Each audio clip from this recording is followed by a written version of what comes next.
आज मेरे यार की शादी है, आज मेरे यार की शादी है, यार की शादी है, मेरे दिलदार की शादी है। सराय आलमगीर रास्ते बंद हैं तो क्या हुआ, दूल्हा कंधे पे सवार होकर दुल्हन को लेने निकल पड़ा।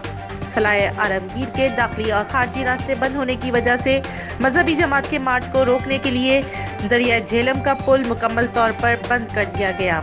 बंद पुल में भी दूल्हे को ना रोक सके, गाड़ी नहीं मिली तो दूल्हा कंधे पे सवार दुल्हन को लेने निकल पड़ा। बारात दीना से खारियां जा रही थी। पुल बंद होने पर दोस्तों ने दूल्हा को कंधों पर सवार कर लिया।